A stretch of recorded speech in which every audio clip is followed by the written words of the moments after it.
Wait, what you just say? She said she can help you. Oh, you said you can help me? I said, sí, Wait, yo say it te again, sis. puedo ayudar a ti. You are a thief. She said yes, that she could help you. Oh, you speak Spanish too, Sister Renee? Ah, de veras que sí, yo puedo hablar. Y'all, come on now. No, what y'all saying? Hey, we're gonna have to have a whole look. You're gonna have to help your sisters out. I want to speak Spanish though. Hey, come to Cali. Come to Cali. Yeah. By the time you leave, you'll be knowing Spanish. You'll be cooking on the Instagram dishes. Oh yes. No. Oh man, I love me some Instacart dishes. I ain't gonna lie. I ain't gonna lie to y'all. Oh man, that's all I know. Give me some of that authentic. Look, I don't want to say Mexican because that's a byword. But authentic Instacart dish. Instacart. Yeah. Yeah. You know, and it's funny because like when I came into the truth, people would tell me, well, how are you gonna make the tamales without pork? How are you gonna make, you know, all these things without pork? Because it's gotta be like in lard and everything, you know. And I'm like, even when I was not in the truth, like I was still not making things with pork. So it's possible, but a lot of it is what we call costumbre, you know, like a bad habit. Okay, costumbre, bad habit, yeah. You know, but hey. Yeah, because when I made my sopapillas, it's a fried Indian bread, right? And when I made that, I used to use lard. That's how I was raised. I was taught. Then one day my tia didn't have lard. She had mayonnaise. And I read the ingredients. I was like, well, ain't no lard in there. And I said, you making tortillas with mayonnaise? She was like, yeah. I was like, So ever since then, that's how I do it. I think we always grew up on lard. Look, it don't matter what tribe you from. Look, mama had that lard on the stove. Frying that chicken, cooking that cornbread, and whatever other dishes they was making. Man, that stuff was horrible. Oh, but y'all, slave food. It's that slave food. That's how you know we're in slavery. That's how you know we're the people. We still right there, you know. But y'all, I did not know that was pork fat until I came into this truth. I did not know. But I didn't use it. Like my mom, we grew up off of it, and our eating habits was horrible. And like when I got grown, I was just like, I'm not feeding my family this stuff because this is horrible. Not even knowing that was like pork fat or whatever. But yeah, so I didn't use it once I got grown, but like my whole life, we grew up off of it. Ribs, pork chop, pork butt, pork shoulder, pork cannoli, pork pig feet. Who ate pig feet? Pig feet with hot sauce on it, girl. Lord, the water. That's so disgusting, man. Some of the stuff we did, y'all. You want to try cricket? My son said, you want to try cricket? He said, I said, but you ate pork. Right. Hey, did you try him, Sister? No, I tried because I want to do it live so you can see me eat Okay, it. Go get you a cricket, sis. I'm going to go get it. Hold on. I'm going to go get it. Hold on. You know what's so funny? I sent the same ones to Sister Quinanda, and she texted me and she was like, I like these, my Lord, and I we just snacking on them. I'm like, hey, all praises, because we can't be getting picky in these last days, you know? We trying to be bougie in the wilderness. Look, if you don't fall back and eat what's permissible in the law, we're not gonna have all this stuff in the wilderness. We sure not. Shoot, my sister said, what? You know what, sis? That's how I feel when I see our people all decked out in the Louis V, you know, and the Gucci. I'm like, you're trying to be all, you know, something in captivity. Like, it ain't working. Like, it's working. Esta gente. Okay, you ready? What flavor is that, sis? It's chapulines con limón, yo creo, chili, lemon? Yeah. Chili and lemon. I like the pistachios with the lime and the chili. You said chili and lime? That actually don't sound bad, because I'll be eating, like what you just said, the pistachios. See, y'all ready? Okay. They don't even look like crickets, sis. What? Let me see. Wait, wait. Okay, I gotta open this. My, it smells like chili. Smell like chili. Come on, come out. Come out. She's talking to it, and y'all like it's Oh, I going. can see it now. It's kind of big. Let's see how big it is. They're not that big. Oh no. Okay. Y'all ready? God, sis.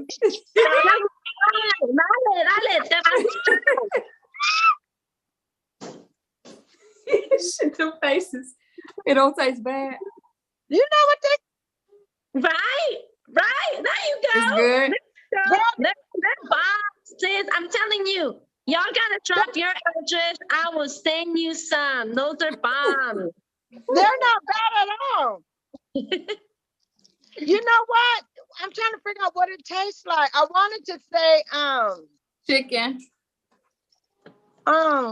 do Do it taste like chicken? It kind of tastes like shrimpish a little bit. No.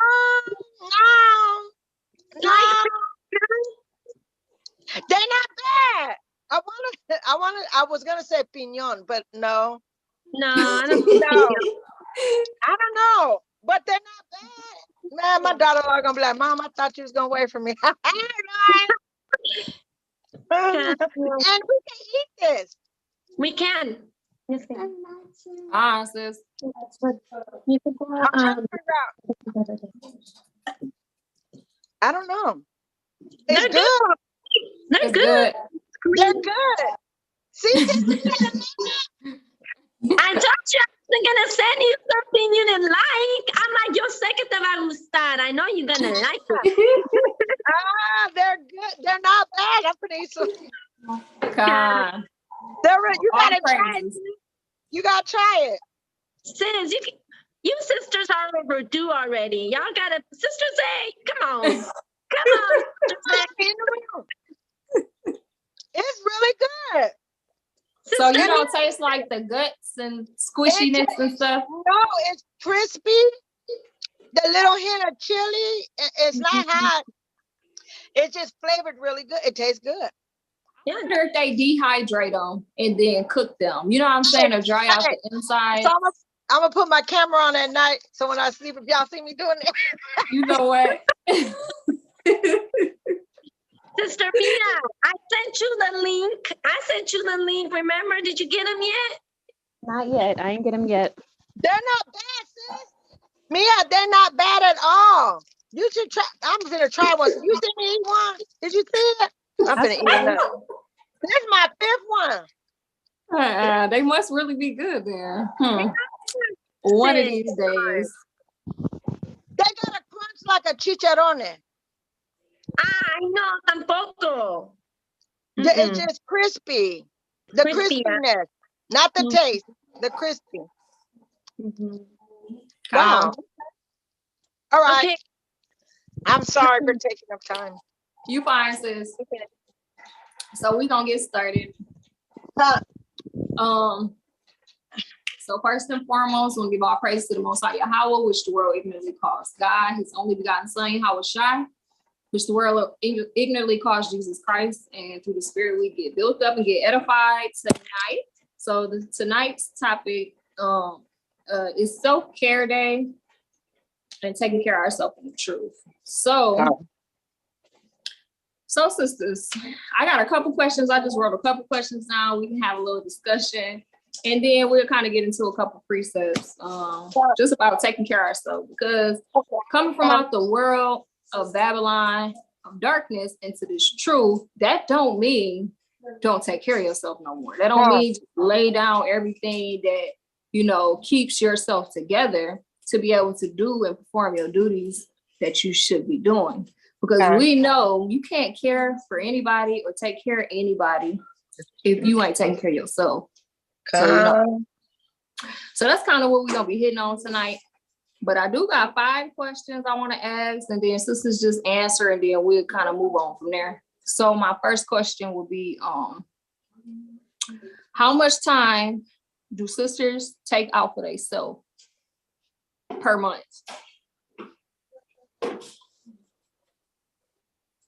Do sisters have time for themselves? How often? A month. A month. A month. A month. Or we can even break it down into a week. You know what I'm saying? If it's easier, be like, on this day, you know. What's y'all number? Like how many times? Well, it just depends on what it consists of. Like taking time, like just like alone time, like so.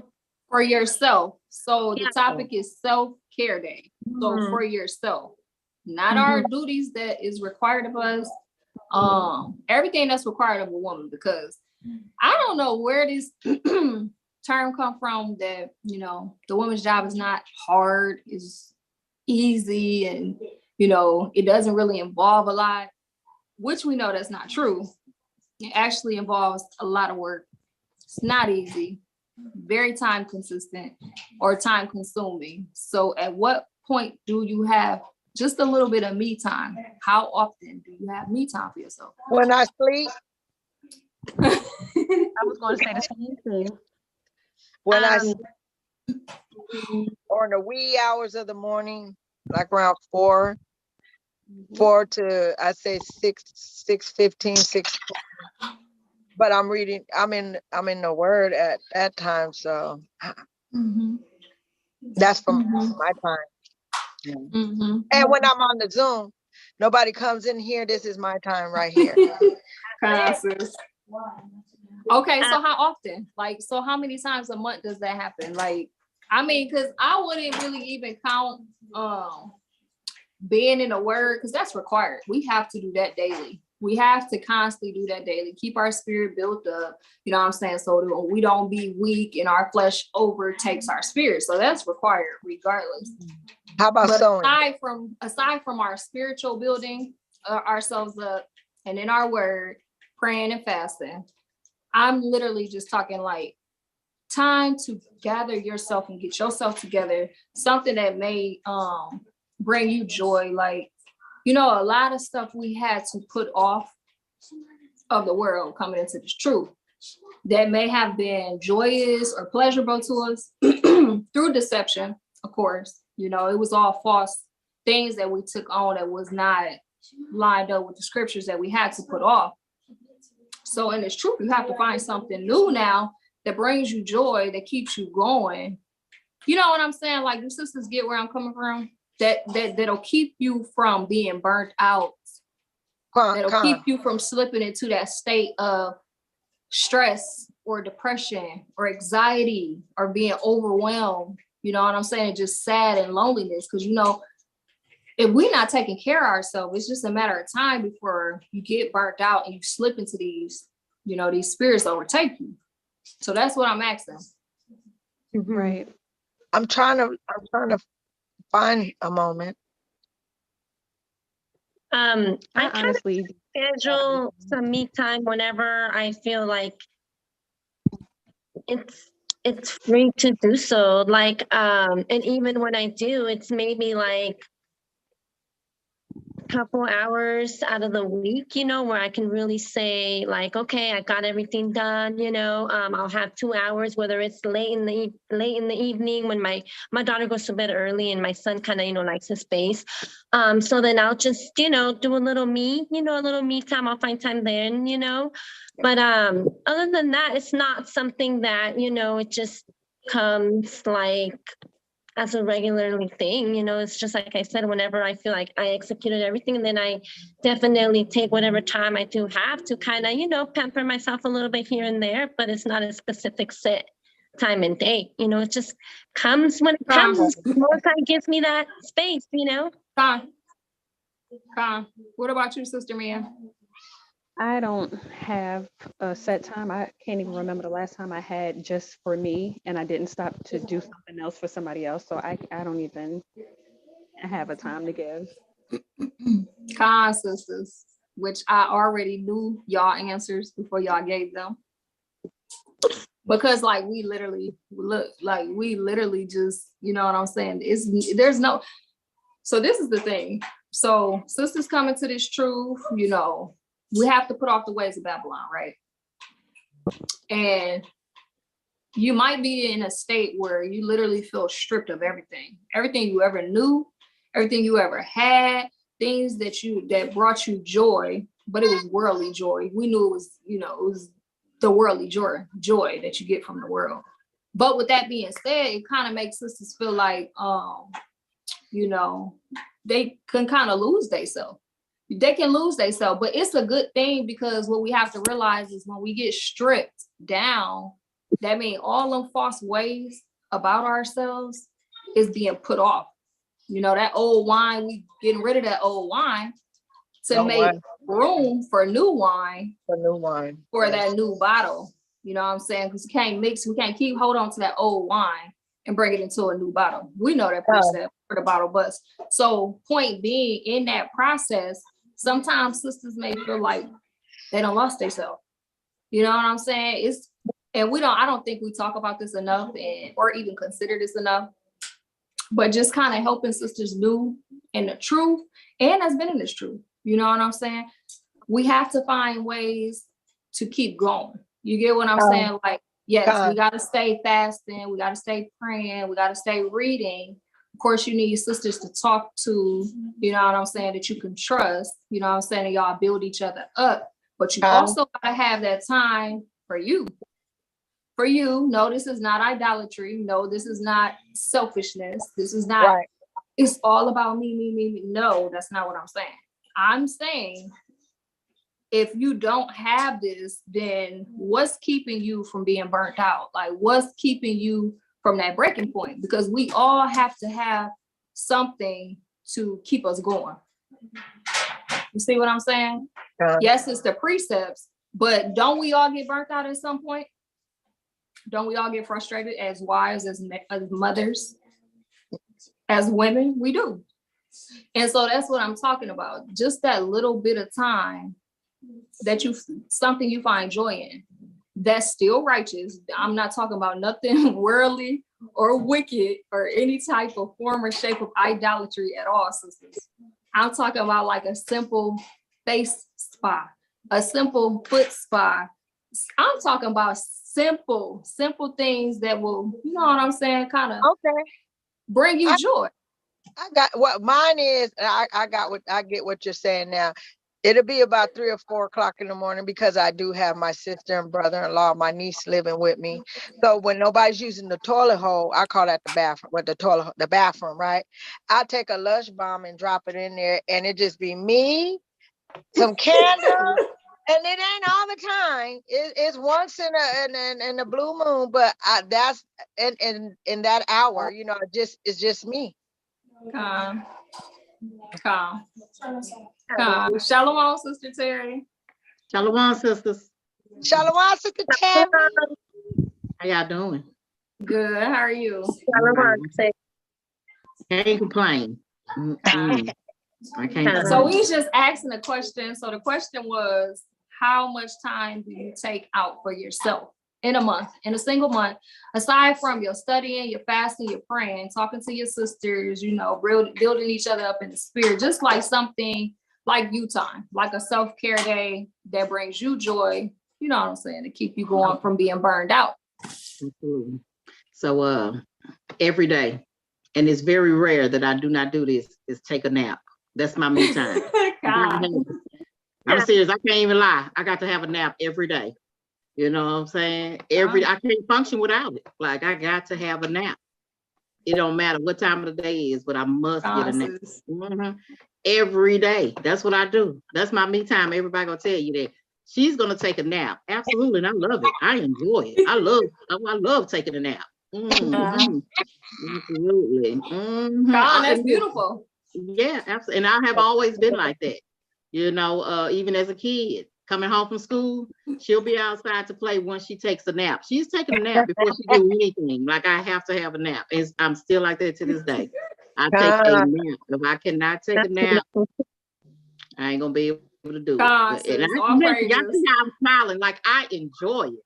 Like, you know, right? Like, I love this thing. Like, I love a nap.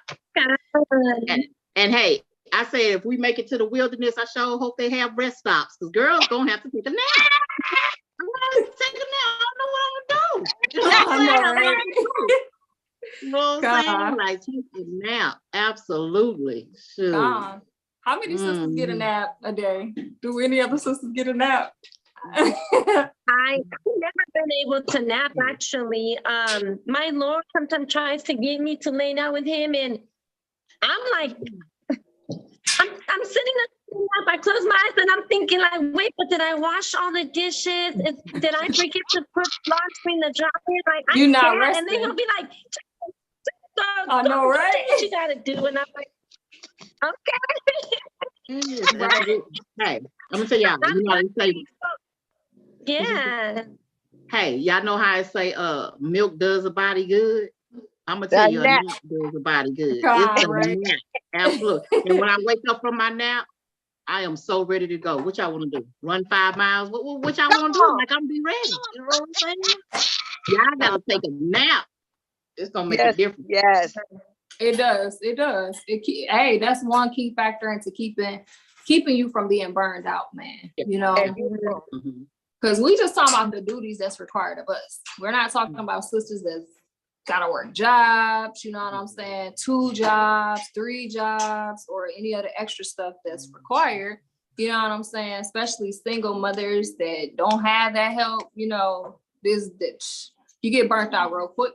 And it's discouraging because then you find yourself slipping into this state of stress, then depression, then anxiety, your mental health is a whack, you know. So that's what this is all about tonight.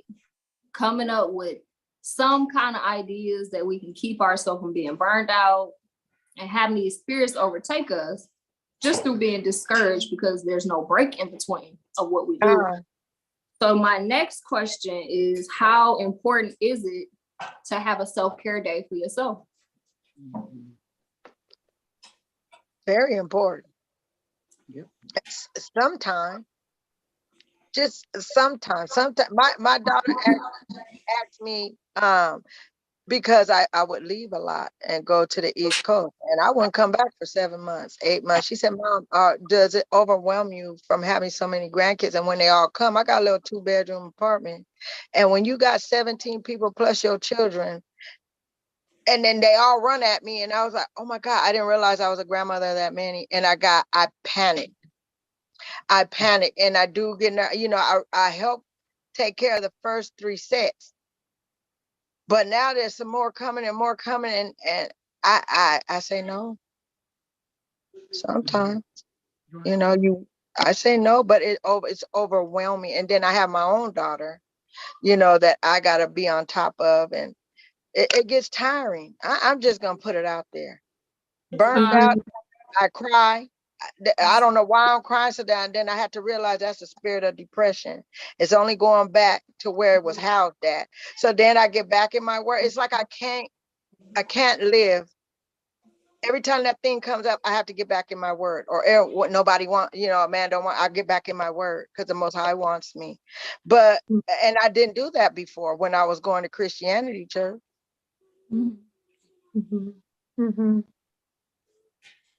Oh, I realized I didn't answer the first question, sister. So okay. I don't really like get self-care days like I did in the world. I was very selfish and self-centered, and I was gonna get my day regardless, you know. But I'm not like that no more, and I'm finding I don't get that time no more. And I see, like, sometimes, like I was saying, like coming into this truth, you kind of feel like you lose yourself. You know what I'm saying? Because you put off everything that you ever knew. And now everything is brand new to you. You get that breath of life, which is these law, statutes, and commandments. And then you have a strict way of living. But even with that being said, you can't, like, you still got to find that joy. You know what I'm saying? You still got to have that go-to thing that you can do to keep you going, where you're not falling off into depression and being stressed. And your mental health is okay, you know, because that's real. Don't think just because we come to this truth like mental health is not a real thing. It's a real thing. Even though we know it's spirits, it's still real. So that would be I don't really get it. I do want it. And I'm working on it. And I think it's very, very important that, you know, us as women, mothers, you know, daughters of Zion, we do have that. We do have a day for ourselves. it don't even have to be the whole day, but like, I don't know, half a day, 4 hours, 5 hours, you know what I'm saying? Where like you can hear yourself think, nobody messes with you, you know. I mean, Sabbath should be like that anyways, but we know when it's the Sabbath, you can't like do your own pleasures. You can't do the things, because look, I sit down and I finally like, oh my God, it's a rest day. And then like my mind will try to be like, well, come do this, you know, you couldn't do this all week. And I'm like, oh nah, devil, get behind me. This is the Sabbath, it's a rest day. I can't do my own pleasures. So like, can't take that time out to do the things that you think you want to do that brings you joy. So it's like, where do we tap in and find this time for us to keep us going? You know what I'm saying? So that was the second question. So the third, did everybody answer? Everybody answer that question? What was the second question? It What was was the second? how important is it to have a self-care day for yourself? Very important. I would, Sister Renee, it's very important. Very With important. me, it's required. Like that's gonna happen. Absolutely. If I went so far as to not cook everybody on their own, that's what's gonna happen. You know what I'm saying? But I bet you survive to the next day, because I'm about to get this time. I'm about to get it. Absolutely. Like everybody knows, like, no, absolutely, you are on your own. You know what I'm saying? You know what I'm saying? And you know what? It's kind of twofold, because it's gonna help them, right? Hey, you know, you gotta do something for yourself, because I'm not always gonna be here. You better learn, you better figure this out. You know what I'm saying? Because I always tell mine, I bet you if you're hungry enough, I bet you find something to eat. I bet you. I bet you're gonna find something to eat. Right? You know what I'm saying? You're gonna do it. They're gonna do it. Just think about that. If you get real hungry, you will find something to eat. You're gonna do it. You will. Right. Mother or no mother, I bet you do it. If you're hungry, right? You're gonna take that, you gonna take that frozen, whatever it is in the freezer, I thought. Absolutely. They're gonna figure it out, right? We stay doing that. My mom be like, y'all better, it's plenty of food in there. We like, it ain't nothing to eat. Look, we ain't want to take nothing out the freezer and throw it and cook it. Look. So then you said ain't nothing to eat. Yeah, right. So hunger kick in. Okay, so the third question is, what is the state of your mental health? Meaning your ability to function, do your daily tasks, your stress level, anxiety or depression, if you are dealing with it. What's the state of your mental health at this current moment? What is the state of your mental health? Well, I'll go, you know, hey. Excellent, right? Excellent. Like I told you, come from that nap and I am ready. Like, what y'all want to do? Like, I am ready. Put me in the game because I'm ready. You know what I'm saying? But without it, ain't no good. But as we speak, good to go is everything. That nap is everything. Absolutely. Absolutely. Sisters, anybody else want to answer? Wait. What's the state of I mean, from where I came from? Just where you are. Like, I mean, you can't answer from where you came from, but just where you are, like in this truth. Right, where I'm at today, I was in Dietary. Like, you know, I'm hyped, you know, and Constance. Anybody else want to answer? I'll answer. I say my mental health is good, but I do find myself getting stressed out and overwhelmed. And I know that's like, those are all symptoms, not symptoms, but those are all like signs showing me that, you know, you figure it out before you burn yourself out. You know what I'm saying? And I'm not working. So when I was working, of course, that just adds to the load, you know. You just be so done with them. You can't wait to punch the clock and leave. You just be so done with them. Forgive me, Lord, because I know everything we do, we're supposed to do it unto the Lord with joy. I walk in that building and I just get the roll of my eyes like, oh my God, I'm ready to go. And I know that's not the spirit to be in, but like, I'll just keep it real. But I'm not working anymore, so that added stress of all the ins and outs and all the madness that came with that, I don't have to deal with But I would be lying to say I don't get stressed out. I do get stressed out. Get overwhelmed sometimes because you know I feel like I do need that outlet sometimes. Just y'all, my hair. I love my hair, y'all. I ain't touched my hair in like 2.5 months. I just don't have the time. This is a job. This is like a 6 to 8 hour job to do my hair for real. You see what I'm saying? So like, that's what I mean.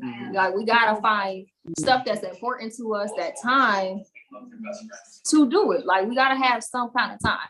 I know it's not gonna hurt nobody to have 4 hours out the week. 6 hours out the week. We're not even talking about a whole 24-hour day. We talk about 4 to 6 hours just for yourself to keep yourself going from being burned out, having that meltdown, losing all your patience and just be like, y'all, we finna snap. She snapped. What's that TV show? She snapped. She snapped. To keep, you know, from being on that, you know, getting to that point. We gotta find it. So that's where I'm at. But I mean, aside from that, my mental health is good. I do get stressed out though. Same. I think mine, I think I'm pretty balanced right now, but like, you know, like your sisters say, sometimes, you know, you do get overwhelmed and you get that imbalance. And, you know, lately I've been working on just, you know what, it's okay if you don't get everything done today. Like sometimes now I'm just trying to get comfortable with, you know what, maybe today I'm not going to deep clean. Maybe today, you know, I'm not going to do all the laundry. Like, you know, maybe today I'm just going to take a nice walk and give me a nice refreshing tea, like go on a bike ride with my children, you know, so I get it, you know, but I guess it all comes down to how you handle it, because you can go with, you know, about it in a negative way and just blow up on everybody. But even then, like, you got to check your spirit, first of all. You know, and if your spirit is letting you know, like, hey, you need a break. Hey, you need that nap. You know, go take a seat somewhere and get yourself together, because people need you. So, you know, but you need yourself. You need yourself as well. You know, how can you help others or be there for others if you can't be there for yourself as well when you need that time? You know? Good point, Sister Catalina. Yes. I wanted to point something out though. So imagine the time where like I'm gonna have to use our Lords for example. So if you have a disagreement or a dispute or whatever, that be prime time, like when you're not in agreement with your Lord, that's prime time for that door to be open, for that spirit to come through and to jump on you. And, you know, if you don't fast it off or pray it off and you just let it kind of like soak on you, like that spirit will literally start to like try to lead you into a state of depression really, really quick, y'all, and discouragement and put you in a state of feeling stressed out and overwhelmed. You see what I'm saying? So that's also because I know sisters be like, well, I'm staying in the spirit. Like I'm reading, I'm fasting, I'm praying. You know what I'm saying? I'm building my sisters up. They're building me up. But what happens when what happens when you get tried? What happens when you get tried and that spirit has a door to enter in and jumps on you? And now it's on you. And you're not moving in the spirit because it's on you. So we know we moving in the flesh. Right. And now all of a sudden, you know what I'm saying, it's starting to play mind games with your mental health and kind of try to lead you into a state of depression. Then what? Like, because we got to talk about this. This stuff is real. Like it's real. Yes. Then what? Like, what's the outlet from that? You see what I'm saying? Because you could be doing everything right and be like, well, I don't got no time for me or none of that. And then the spirit jump on you. Then what? So what's sister's thoughts about that? You got to regroup. Stop. Take a minute, regroup, and get yourself right back on track. Keep moving. That's what you do. Dang, a spirit done jumped on me. Tell that spirit to get away, move around, right? Get in the word, regroup, get strengthened up real quick, like and carry on. Right. That's what I do. I notice a spirit jump on me, I'll be like, man, I got caught slipping. Golly. Well, you know what, sis? That's growth. That's Regroup. growth, and that's a beautiful thing. But everybody's not there. Everybody can't get that spirit off of them right away like that. It used to be really, really hard that I didn't know how to get it off, especially before the truth. I mean, it was really hard. When I say nose dive down, it was nose dive down. I didn't care who you was. I could feel this thing on me. Now that I'm in the truth, when something is cracked, right? Remember, the things come back to a familiar place. So somewhere I let that thing in, and it sat on me for a hot second. I was like, oh no, I got to get you up. I got to dig in this scripture. He said I think you mentioned it too, Sister Zay, when you said the cure is in the word.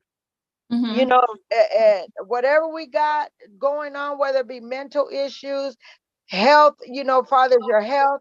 He gives us the remedy in his word. We got to trust in that thing. My thing was that I was lazy. I called myself reading the word before, but now I understand because I know who I am. Now I understand that he take care of his own. But if we're not seeking him first, like the scripture says, then those other things take root and they'll sit there, and then you'll find yourself depressed, arguing with people. I don't want to be bothered with this person. Now I check myself. Girl, get it back. You know, so everything leads back to the scriptures, you know. And then if you just don't want to pick it up, sit in that thing. Let that thing sit on you. Right, absolutely. Right? So I guess that is true. You have to realize when the spirit is on you, right, before you could do anything about it. Because like you were saying, I guess a lot of people really don't realize that that's actually a demon on you, a spirit and hop on you real quick. Right. So you got to be able to recognize that when the spirit is on you.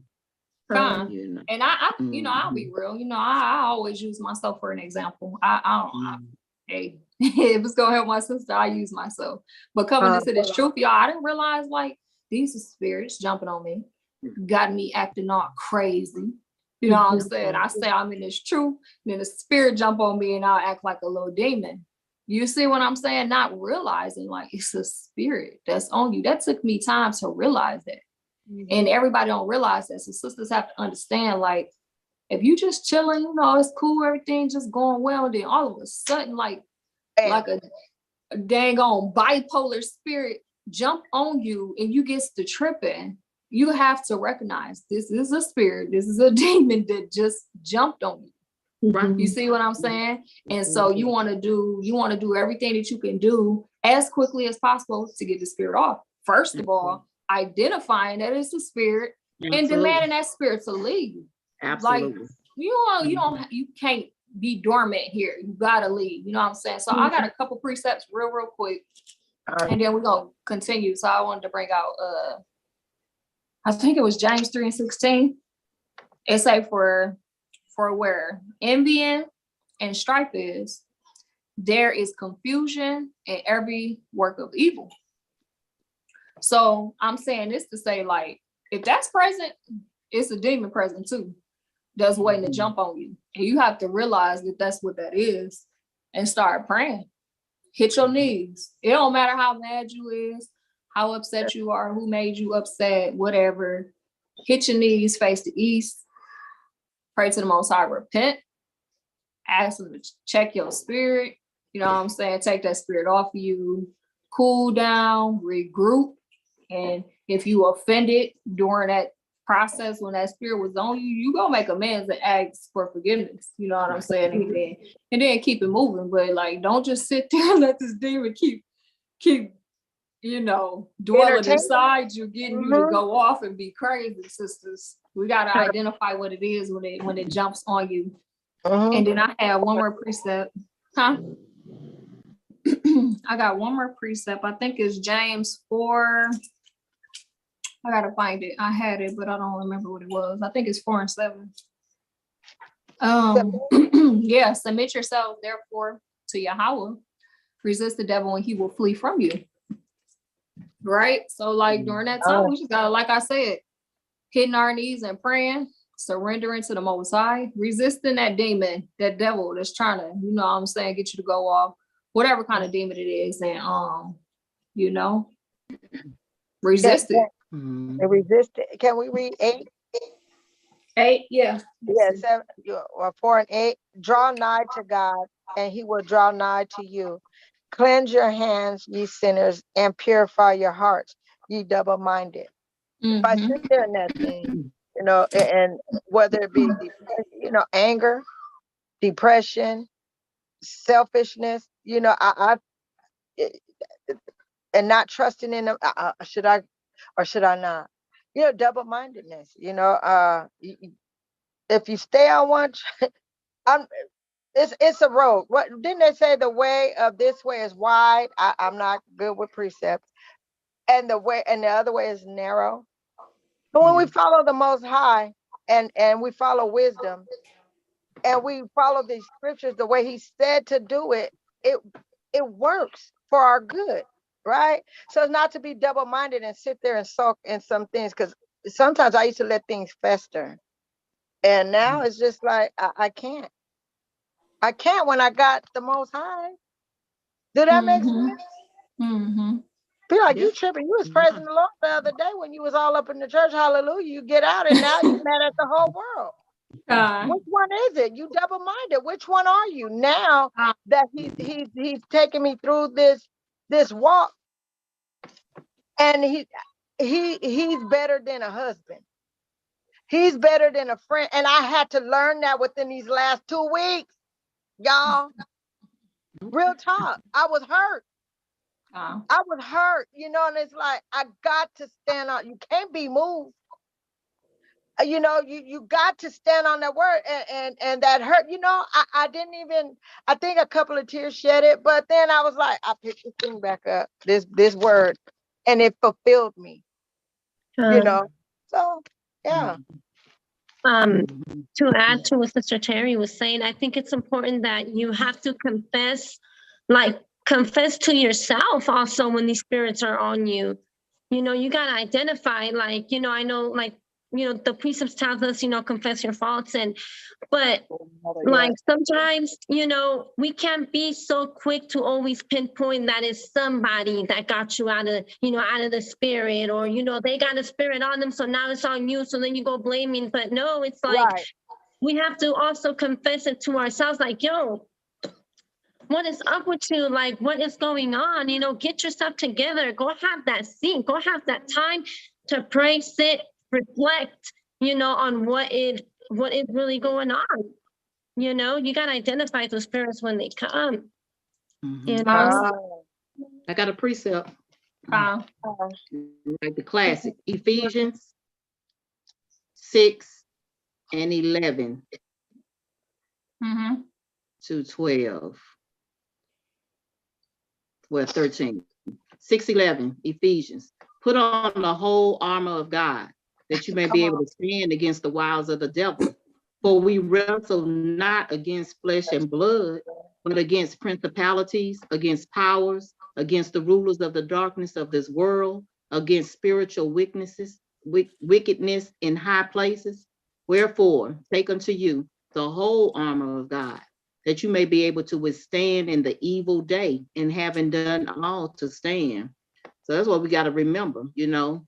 There's some evil spirits out there, and they have a job, and that is to attack us. So we have to put on the whole armor of God so that we can be ready to fight against it, to stand against it when it comes, because they're coming. You know, it's nothing we can do to prevent them from coming, but it's to be how you gonna react when they do come. You don't let them take you out, right? And if they knock you down, you get back up and you keep moving, right? That's because we trying to endure to the end, not stop and stay down. You get back up, right? Speak to that spirit and tell it to move around, you know, kick rock and keep going. Good point. Good precept, sis. Does that with that precept, when she spoke that one, I'm trying to find it, and it's one that I think I've used a couple of times, where it said they take crafty counsel against God's hidden ones. They sit up there and they probably trying to conjure And send spirits out, and they take crafty counsel against us. That's what they You do. know, and when these things, everybody I know that have young boys that are in school, two people in particularly, and my daughter, they try to say, okay, they got what's that? They don't sit still, so they need to take this medicine so it can make them sit still. Now, this is going from one part of the world all the way to this other part over here, and they're saying the same thing. And I noticed that, with my grandson, there was like, did you take your pill today? And his mother got like really upset. So now she stopped giving him them pills months ago. And she was like, there's nothing wrong with them. But now that they're speaking that over him, he'll get upset. Like, why did she does it in front of all the students, and so it started to bother my daughter. She was like, come to me. So even things like that, when they speak stuff, people could speak stuff. And even though he's only 9 years old, he got the mentality to understand that she's pointing me out and making me feel different. What about the ones that are behind and not saying that you don't hear them talking, but they're behind it? And then you think you're strong enough, and all of a sudden these things start attaching you. Yeah. Right. I would also like to add how we move. According to how we move, our behavior, our minds, if we move in a haughty spirit, you know what I'm saying? The Most High, he'll throw that prideful spirit on you just so he can judge you. If you moving in a spirit of rebelliousness, guess what? Then that rebellion demon gonna jump on you, and that's how you're gonna be moving. So we gotta be conscious on just considering our ways, how we move in our thoughts, our actions, and everything, because I feel like that also contributes to, the spirits that may try and jump on us. Even though I know we are the weaker vessel, and so we're more susceptible, to the spirits jumping on us, but that don't mean let it rule you and, overtake you, and then you just lay down and it just kill you. No, we got to fight back and recognize that demon and demand that demon to leave in the name of Yahweh Shai. That's what we have to do. So having some good precepts. So I got two more questions. I think everybody answered their question. Did everybody answer? What's the state of your mental health? Did everybody get the answer? I think so. Mia, Sister Mia, did you answer? No, I didn't answer. Okay, go ahead, sis. I would agree with you too. Like I'm good. My mental health is good, but sometimes you do get stressed, you do get overworked, you get frustrated, and that's where that self-care comes into play. And I know I'm not doing enough of that, but I'm also recognizing, when I do feel overwhelmed or stressed out. So I do notice, just separate myself, go to a room by myself for a second, get it together. Don't murmur, don't complain, don't try to point the blame. Well, I was fine until you said something, or until this happened, or I was fine until I had to go to work. Don't just go to myself, get it together, and just keep it moving, and then figure it out, because that's basically all you can do. The more you try to, keep thinking about it and keep harping over it, it's just going to make the situation worse. And like you said, that demon that's there is going to keep putting tricks in your mind and making you, come up with imaginations that's not even really there. So but yeah, I'm great compared to what I was, before in the truth. But you just got to recognize what's going on and deal with it accordingly. Absolutely. Call that demon by name. You better go on. Hey, I'm gonna word you off for real. But go ahead, sis. Matthew 4:10. Then said Yahweh Shai unto him, get thee hence, Satan, for it is written, thou shalt worship the Lord thy God, and in him only shalt thou serve. We can't serve the spirit. I didn't know it was that many spirits, but before I used to serve them spirits. Haughtiness, being real, but now when he gives again, I fall back on the scriptures. If it had not been for the Lord on my side, where would I be? I know I'd have been a hot mess, probably sitting in the corner drooling,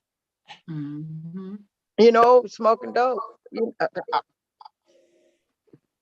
You know, so he's a high tower, right? Says, all praises to the Most High. God.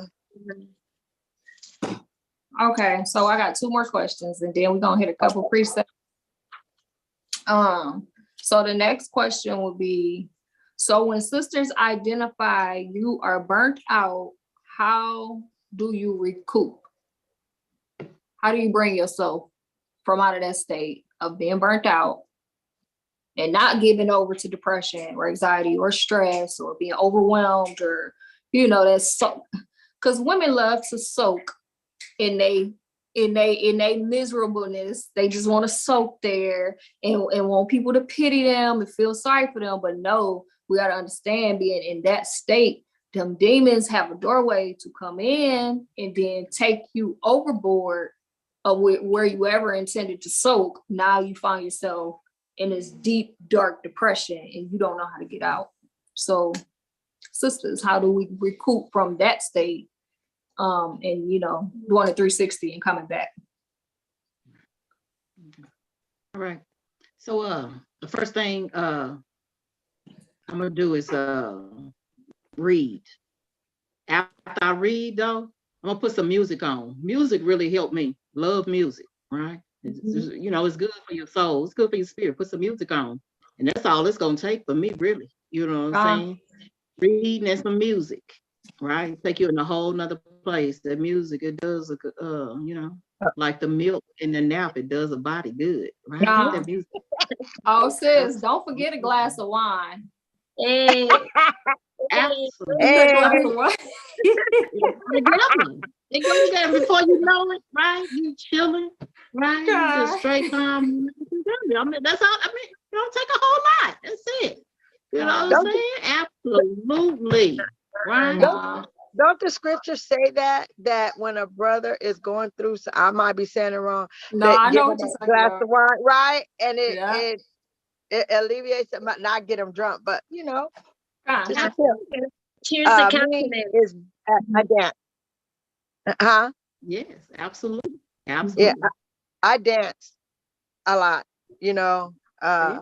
If I go through it, if I'm angry, if I'm mad, hurt, I notice that I'll put on my music and I will dance, you know. And one time I just danced for 3.5 hours, and I lost a lot of weight in doing so. And every time I thought about this person, I got so mad that I would be kung fu in the air. I didn't know I could kick like that, you know.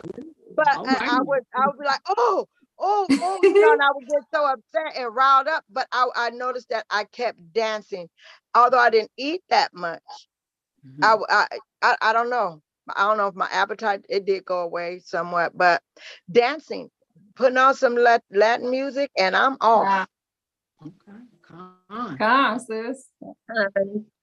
For me, I pray. I automatically hit my knees with my face to the ground. That really humbles me, you know. And I pray, and then I get up, you know, and I either play some music, or sometimes I just take a shower, y'all, because I just feel filthy, you know. Sometimes, like, if I'm, you know, like, I don't feel right, like, I don't feel clean inside, I don't feel clean outside, so then I'll just shower and I'll play some music while I'm showering, and I'll drop some oils in there to just lift me up, you know, and just get myself right, you know. And that does it for me. Then I'm able to just get up and just pick myself up and just, you know, be sincere with myself, you know. Like, right now you're going through it, but hey, you gotta get it together. Come on, you ain't like this, you know. You know, like, be strong, you know, find strength. And then if I'm still like, I feel like it's still lingering there, you know, I definitely always pull up my precepts. I have little sections, like, in my notebook that I tab up with, like, you know, if I'm dealing with spirits, I'll pull up, oh, okay, scriptures on spirits, you know, just things like that to, again, just, you know, pick myself up. I will have to say, when I'm just feeling like burnt out, first of all this is tight, tense, all that. Yeah. So I pour me a tall glass of wine and I sit there in my own little world, and I drink my wine until my body become relaxed. You know what I'm saying? Where I feel like now I can function a little bit without all this added stress and oppression that I'm feeling. And then I cut the music on, you know what I'm saying? Get my spirit going. Then I'm, my spirit is feeling good. Then I can get in my precepts. It take a process for me. I can't just hop in my word. You know what I'm saying? I'm feeling tense. No, give me a little bit of wine. Leave me alone. Let me relax. Get right. And then let me start to build my spirit up. So that works for me. That works for me. So did everybody get the answer, Sister Mia? I do a little bit of everything. I gotta have my music. I have my music on, start praying, getting in my word and reading, and then after that, it's like I get a little energy boost, and I tell myself it could always be worse. Just get it together, keep it moving. So yeah. So I got one more question. What advice can you give to single mothers how to cope with the duties of life, and it's true, and also avoiding that burnout, which leads to stress, depression, and anxiety, because even married women is going through this, and we have lords and we still go through it. So how much more single mothers, you know what I'm saying, and the burden that they're carrying, the oppression that's on their shoulders of having to, take care of their children, work one job, work two jobs, and not get burnt out. Like, what advice would sisters have for the single mothers? Well, I'll go first since I'm single, right? Sis. So I'm gonna tell you, the first thing I would do, balance everything, right? A false balance is an abomination, right, to the Lord. So it's gonna go back to what I said from the beginning, right? It's all about the balance. Sometimes you just have to say, no, I'm not gonna do it. I'm not getting ready to do that. You just have to balance it all out. Take everything that's on your plate, right? Working, the kids, cleaning, whatever it is that's on your plate, and you balance that out. That's just how simple it is. And there's no guilt to it at all. Now me, I might go a little further. I won't even go to work. I'll take off. And that's real talk. I don't think about the money I'm losing. You know what I'm saying? I don't think about the bill that I know I'm gonna have to pay, because they come in every time you pay, they come right back. I don't have those type of thoughts like that, right? I do it on a regular basis, and it all works out, right? Because you have to give God his time. I really think that putting God first, everything does work out once you balance it out. It works out, right?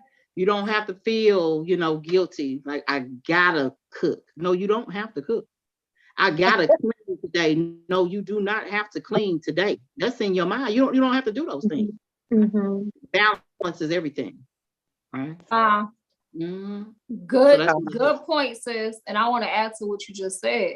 Not putting too much on your plate, more than you need. Like the scriptures tell us, the only thing that we need is food, remnant, and a roof over our head. So, a lot of that stress and stuff also come from just overloading, putting more on our plate than we even need. You don't need, like, if you got the full course meal here, you trying to have a whole nother meal over here, and it's just adding to your stress and stuff. So that just balance of what Sister Terry was saying, like, just keep it a just balance. Don't try to do too much or add too much to your plate. Absolutely. Let me say this real quick. Let's take dinner for instance. If it's one of those days you don't have a whole lot of time, you don't have to cook a full course meal. You see what I'm saying? You ain't got to do that. It got to be something. It could be something real simple. Be it a grilled cheese sandwich with some chips. You don't have to spend that extra time, preparing, for a meal like that, to cut down on that time. You know what I'm saying? Things like that. You don't have to go all out, like, cause a grilled cheese sandwich or whatever kind of, it could be a regular sandwich and some chips and a drink. You're gonna survive to the next day. It'll be Con. all right. sis. All right. And meal prepping. I don't meal prep, but I don't. Some sisters meal prep or used to meal prep. I do. You meal prep, Sister Mia? I do. God. I just prep. Mhm. Sister Catalina. So yeah, so that might work for some and it might not work for others, but meal prepping could be an option too, you know, like that might help. Right. Okay. So go ahead, sis. Also, too, like, don't always feel like you have to give it your 100% when you don't have it in you to give, you know, just give what you can for that day and make it count, you know, Con. make it count. Don't always feel like you have to do, oh, you know, give it, you know, everything you got. And then if you fail, then you beat yourself for it. Like, no, just give what you can. Give what you can and it's okay, you know? Mhm. Y'all, some days Con. I even with the sister chat, I love y'all, but so I don't bring my spirits to the group, you know, and if I'm not feeling right, I'm not coming to the group. I'm not, and I already told y'all, but cut my notifications off of everything, all notifications that is coming in on this crazy phone, cut it off. Because sometimes when I'm feeling overwhelmed and I'm stressed, that dinging and that dinging and then I notification here and this calendar and this alarm clock, no, that just drives me even more crazy. So just cutting them notifications off sometimes so you can gather your thoughts, like hear yourself think for a second. I'll be like, okay, sister. Absolutely. Be like, Sister Zay, where are you? Hold on a minute. I'm gonna call her up. Nah. Look, I had one of them days today, y'all. I was a little MIA today. I was like, nope, I can't do it. I can't do it. Not at this current moment. I cannot. I'll come back and catch up with y'all. Look, I'm just kidding. I'm just being real. I still love y'all, but like, it don't just be the notifications from that, y'all. I have a whole lot of notifications coming in on my phone, orders and stuff that I have to do, calendar reminders, bells and alarms, and I just be like, nope. Not today. That's I'm it. in my own little world right now. And that's okay. And that's okay too, you know. I don't think sometimes, you know, we think like that, you know, and we have to in these last days too, you know. Okay.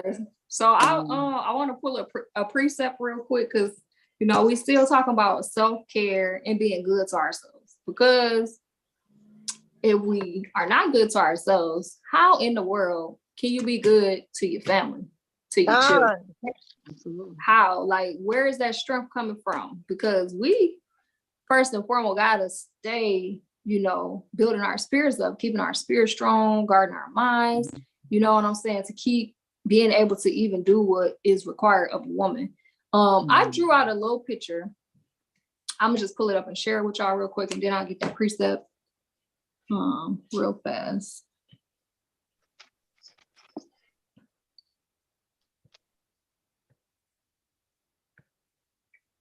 So I drew a little picture of a pillar, you know, that's Cyrac 36. Hopefully y'all can see it. Yeah. Okay, so it's that Cyrac 36 and 24, and I'm gonna grab that real quick. So this is y'all, this is my pillar. It probably look crazy, but it's a pillar. But I want to just share something really quick. You know what I'm saying? Because as women, we have a large duty that's required of us, and you know we got to be right. Because if we aren't able to do our duties, imagine, you know, the workload that's being added. So Cyrac 36 and 24, it says, he that getteth the wife, beginneth a possession, a help like unto himself, and a pillar of rest. So check it. If this pillar of rest, which is us, start getting cracks in it, and you know any pillar that starts to get cracks in it, it gets weakened, right? Is the pillar is used there for support, to help, right? So say you get hit with depression, right? And then you feeling burnt out. You feeling stressed, then you get burnt out. Then that spirit of depression creeps in. Then that spirit of anxiety creeps in. Look at all these cracks and breaks that's in this pillar. Con. It's not at its full strength, its full capacity to be able to function and do the required duties that it should be doing, right? Because it's weakened. So if it's weakened, just imagine it say these breaks weakens the team. So your Lord lacks his help, rest and support in his support, which overall it burdens the whole unit. Yes. So we have to think about, I'm gonna come back real quick.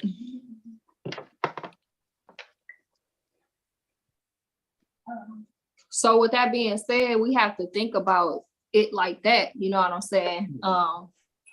If we're not at our full strength, you know what I'm saying, and we're weak, how are we going to be a help? We can't be a help. Now we literally, you know, we're burdened down, and the burdens that's on us now become the burdens on your Lord or on your children if you're single, and it's like it literally weakens the whole unit. So that's what we have to, you know what I'm saying, stay built up in the spirit and in the precepts, and just making sure our mental health is right, fasting and praying, talking to your sister, making sure you got a sister that you can trust and talk to and open up to, that's not waiting for you to tell your secrets, and she call every sister in the truth and tell her or whoever what you just told. You know what I'm saying? We gotta have sisters that we could trust, right?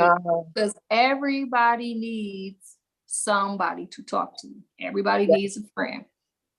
And so that's what we have to keep in mind, sisters. We got to be strong. So I'm bringing all this out to show the duties that is required of the daughters of Zion is not light work.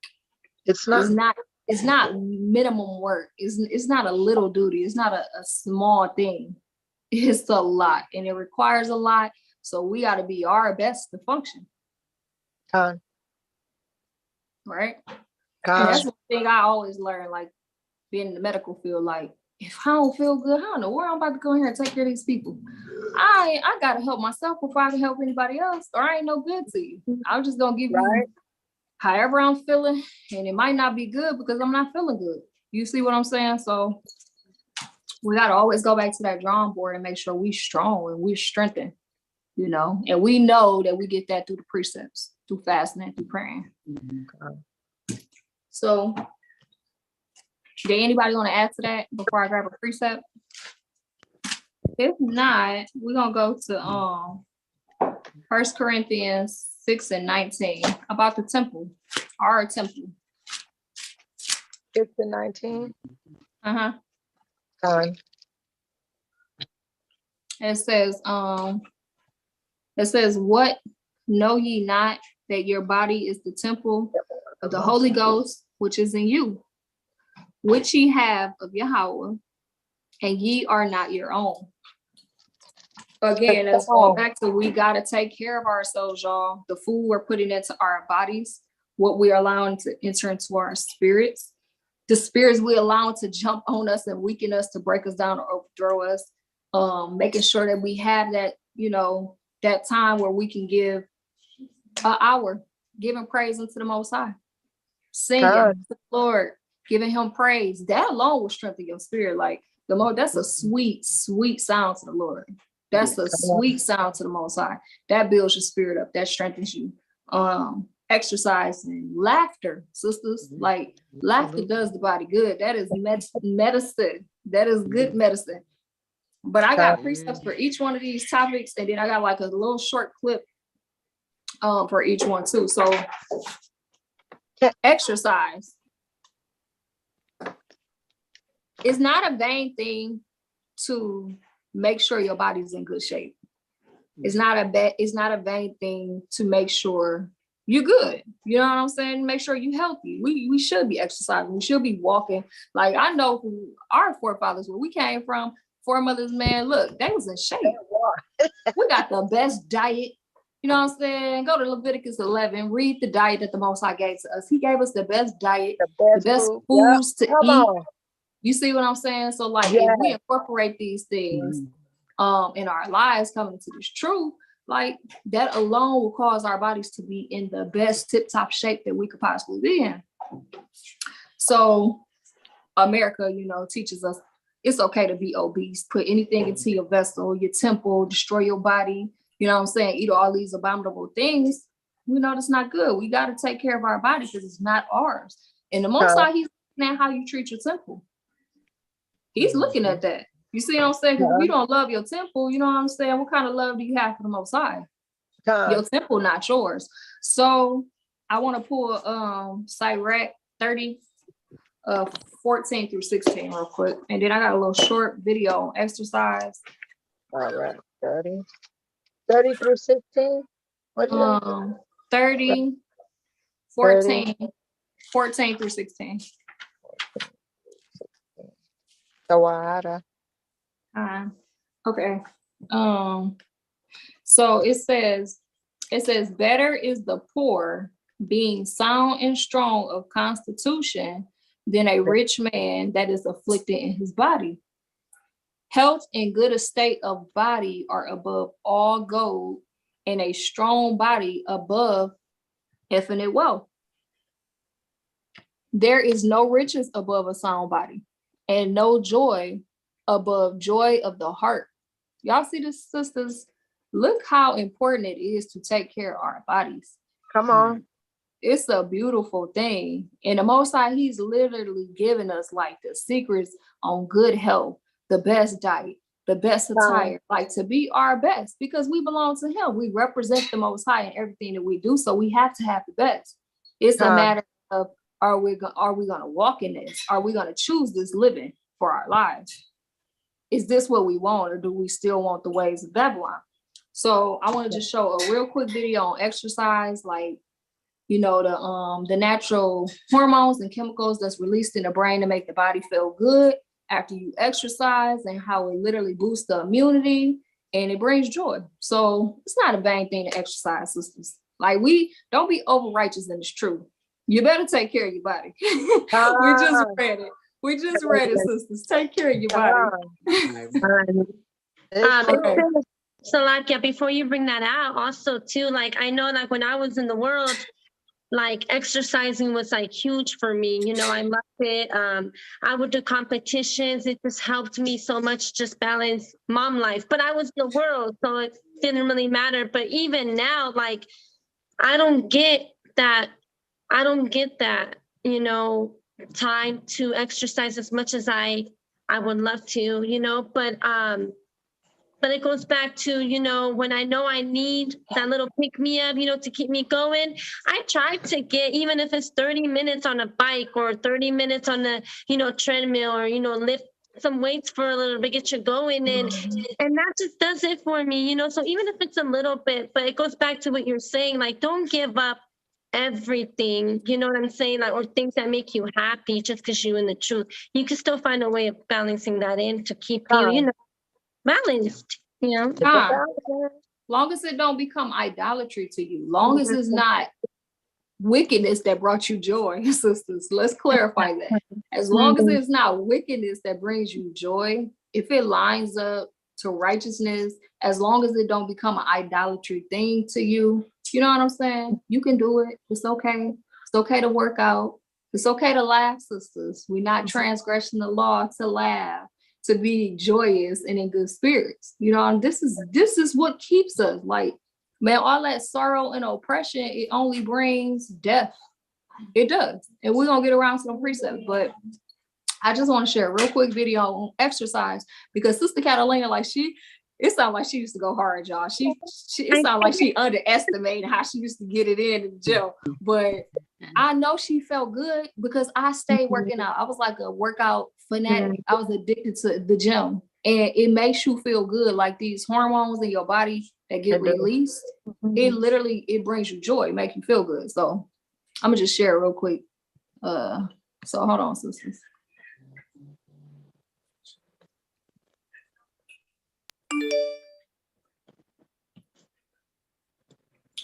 All right, let's see.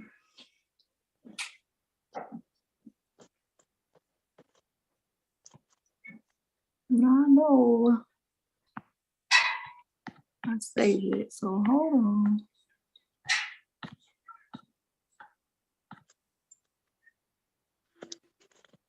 Here it is. Okay. We've all heard that we should exercise.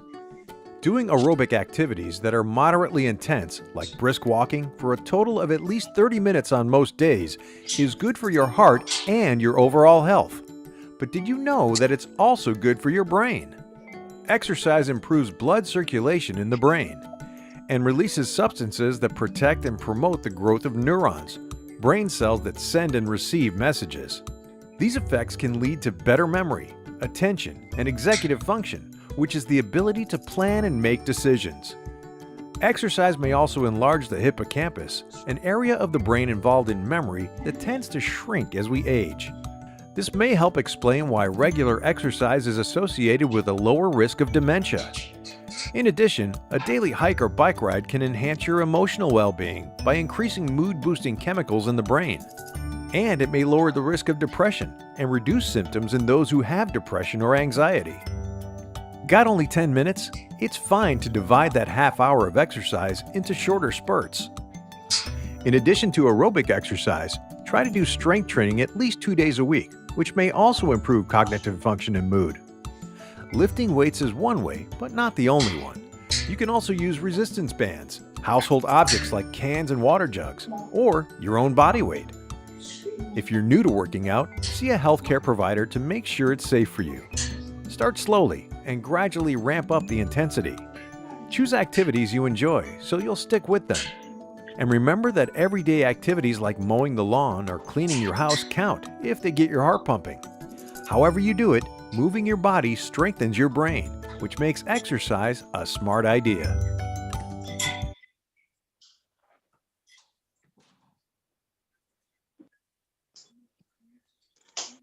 See that, sisters, is beneficial to exercise. You could do any kind of exercise. You could get milk jugs in your house. You know what I'm saying? Lift your arms up, do squats. You can literally do jumping jacks, get your cardio on, get your heart pumping. Go ahead and do a couple push-ups if you're strong enough to do a push-up. I can't remember the last time I did a push-up, sisters. But whatever it takes to go ahead and get them hormones being released in your brain and throughout your body, go on and do it. It's okay. It's not a sin. It's not a transgression to work out, sisters. You know what I'm saying? Like, we come to this truth, we hear all of these, oh my God, don't do this, can't do this, can't do that, can't do that. And look, have one counselor, sisters. And the best counselor is you know, of course your Lord. Of course your Lord. But here it is, sisters. Go ahead and flip through there. Because any question that we have is right here. It's right here in these living waters. It's right here. Stop listening to everybody. Listen to your Lord and get in his word and find out what it is. If you got an answer, go to it. The answer is right there. It is not a transgression. It's not transgression of the law to work out. So the next precept, or not precept, so the next thing that we should do when it comes to taking care of your temple is diet.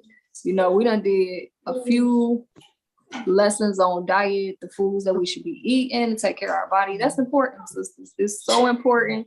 And again, you know, Babylon teaches us that everything that's fast and like, teach us not to have no patience, sisters. We don't want to wait for nothing. Like, we want everything fast. We want it quick, cheap, microwavable.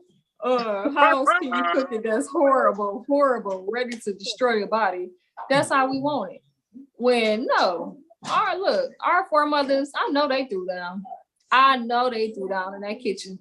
They was making everything from scratch, making sure it was healthy. You know what I'm saying? Adding the salt and the flavor to their meals to feed their family. That brought them joy. And that's what we got to tap back into. That brought them joy. You know what I'm saying? Joy. And Sister Mia, Sister Catalina, they stay dropping recipes in the chat. And I just was like, okay, sisters, y'all motivate me now. Y'all motivate me. Sister Mia be going in. Like, she be staying dropping them recipes. And they be looking so good. And like, you know, she don't be eating meat. So I'm taking notes. Like, this right here, a good meal, y'all. Cause look, when we switched over to stop eating meats, I'm like, oh my God, what am I gonna eat? I got 3 meals that I cook all the time. It's like, nah. But so the meal be helping me with the meals because she don't eat meat. So she stayed coming up with good meals. But all y'all drop them good recipes in there. Even though Sister Brittany ain't on there, she be staying dropping the recipes in there from Pinterest. And so like I'm incorporating these new meals and stuff into my diet. And it's a beautiful thing, sister. So I'm gonna just grab I only got, obviously the best way to eat is, abiding by the Levitical diet, which is in chapter 11. Your sisters read through that. We not about to read it. I know we know it. Sisters know what the diet is. We don't have to read through that. But I do want to pull Sirach 29 and 31 real quick.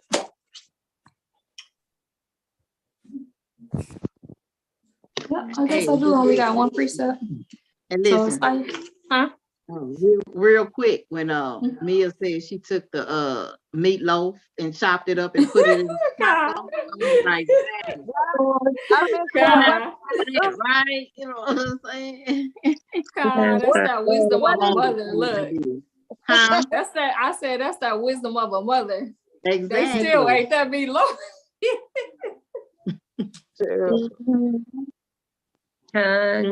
Okay, Sirach 29 and 31. 31. Wait a minute.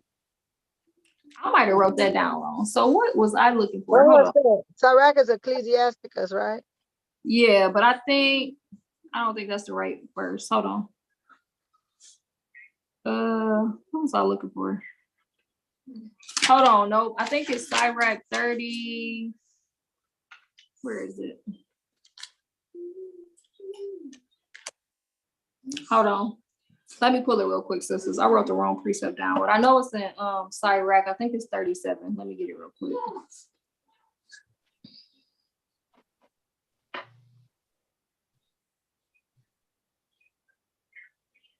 Sirach 37 and 29 through 31. I don't know why I wrote that down. Sirach 37, 29 through 31. Okay,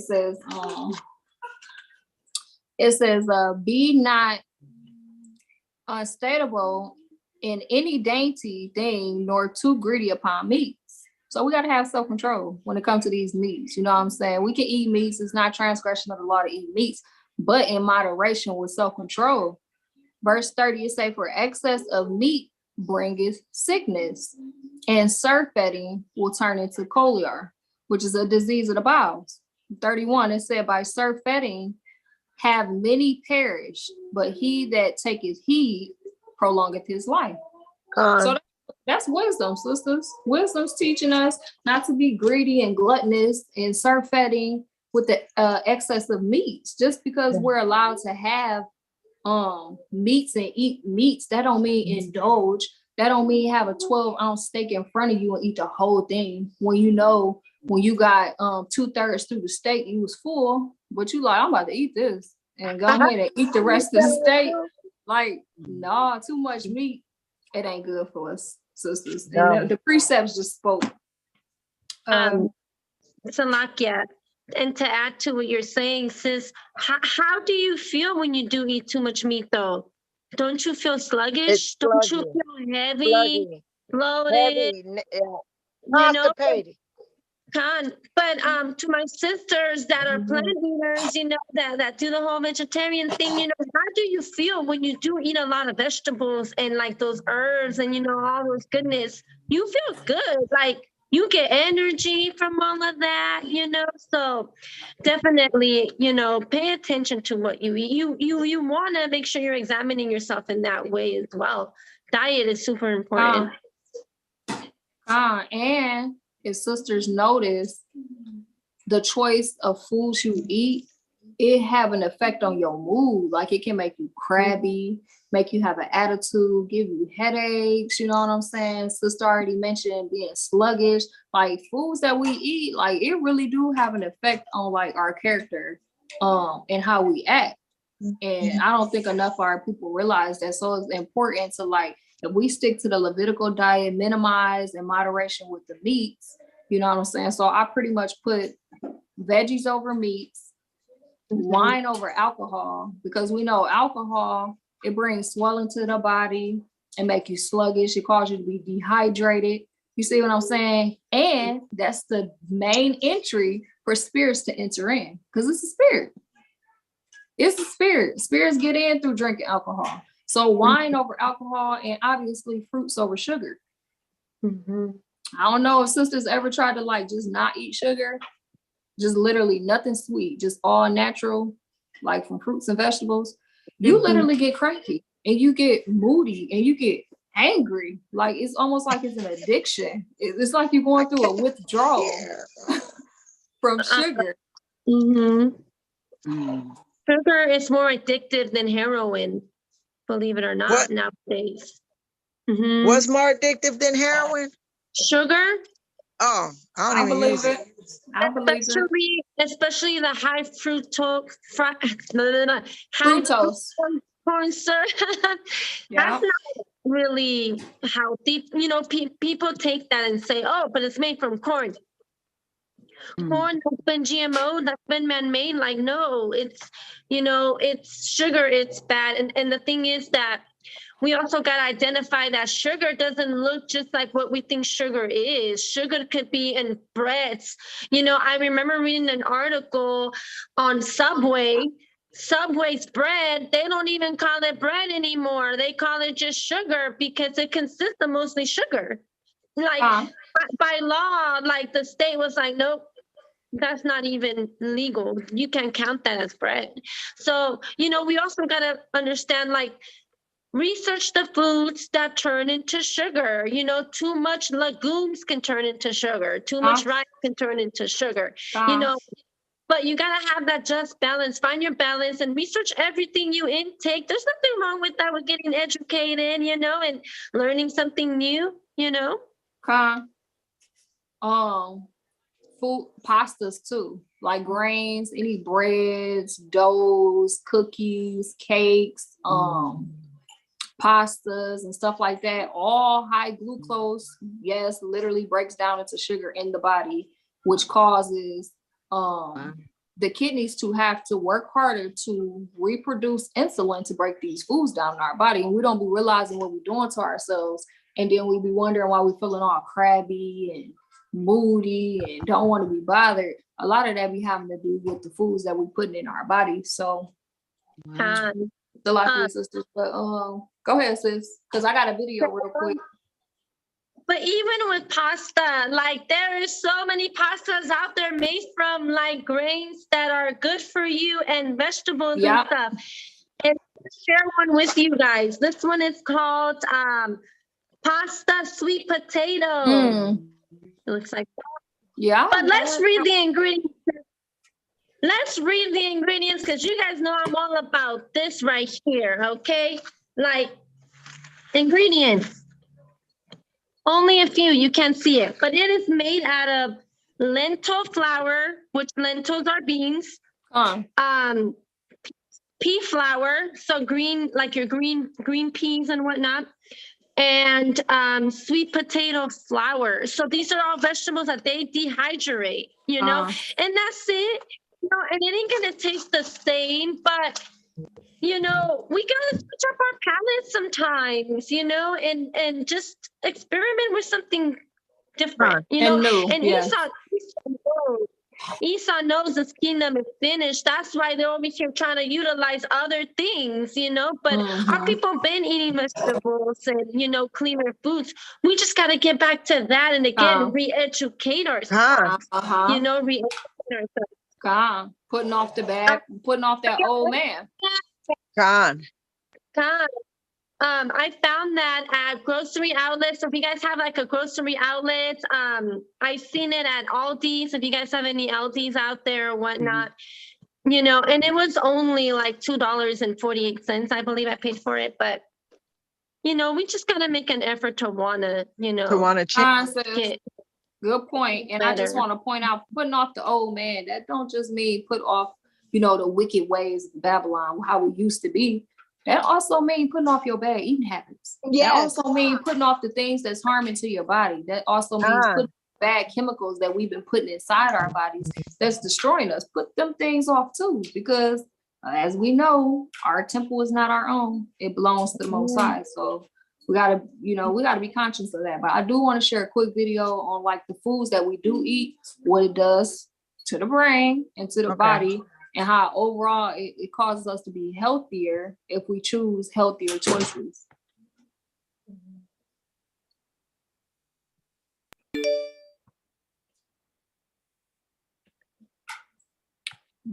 Let's see. Here it is. And fruits and vegetables strengthen the brain to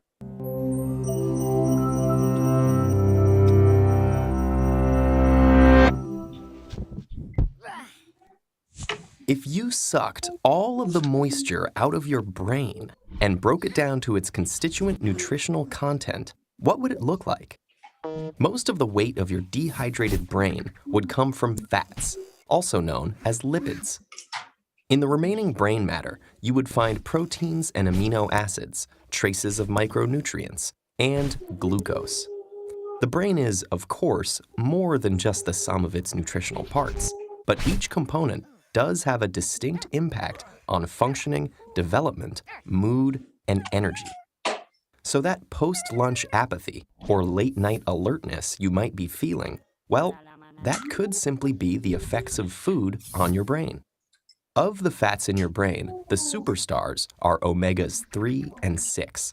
These essential fatty acids, which have been linked to preventing degenerative brain conditions, must come from our diets.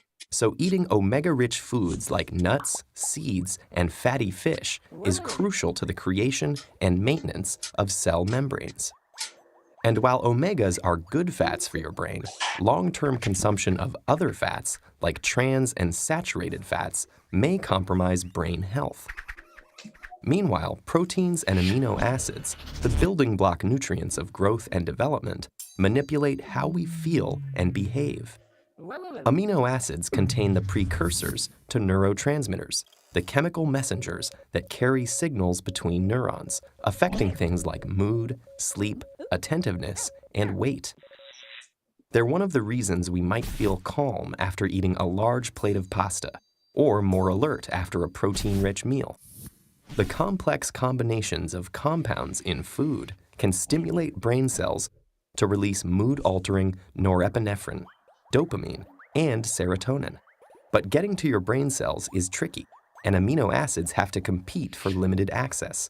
A diet with a range of foods helps maintain a balanced combination of brain messengers and keeps your mood from getting skewed in one direction or the other. Like the other organs in our bodies, our brains also benefit from a steady supply of micronutrients. Antioxidants in fruits and vegetables strengthen the brain to fight off free radicals that destroy brain cells, enabling your brain to work well for a longer period of time. And without powerful micronutrients like the vitamins B6, B12, and folic acid, our brains would be susceptible to brain disease and mental decline.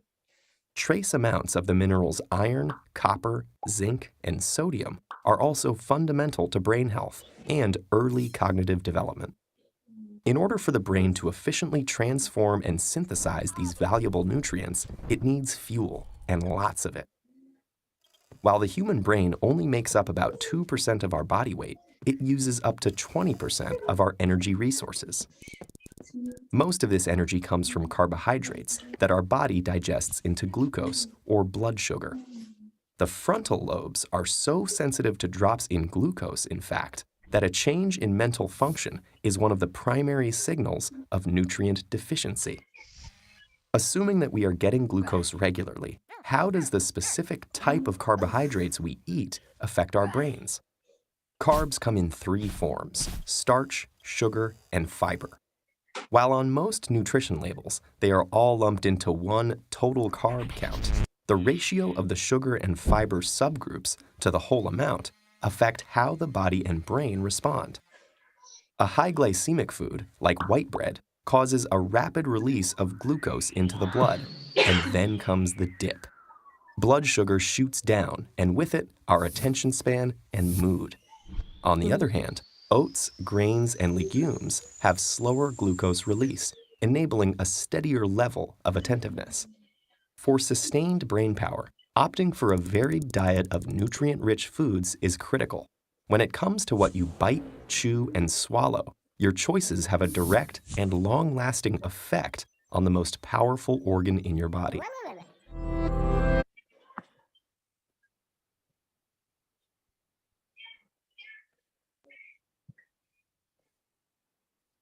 Sisters. So he not saying nothing that, you know, he's not saying anything that the living waters isn't already telling us. It all lines up. So this all plays in. It's important how we treat our bodies, y'all, so we can do our duties and perform them very well. So it plays a big part in that. And then the last, well, two more, but laughter. We know how good laughter is. It brings joy. It's medicine to the soul to laugh. And a lot of good things also release in the brain and in the body when we laugh. Just laugh, y'all. They say it literally cuts down on depression and stress just through laughing. It builds up the immunity, and that's a beautiful thing. So I'm gonna just grab, I think I got 2 precepts on laughter, and then a short video, and then singing. I think we already talked about that. Singing, you know what I'm saying? Giving praise into the Most High, like it does the body good. So I have Proverbs 17 and 22. Proverbs 17 and 22.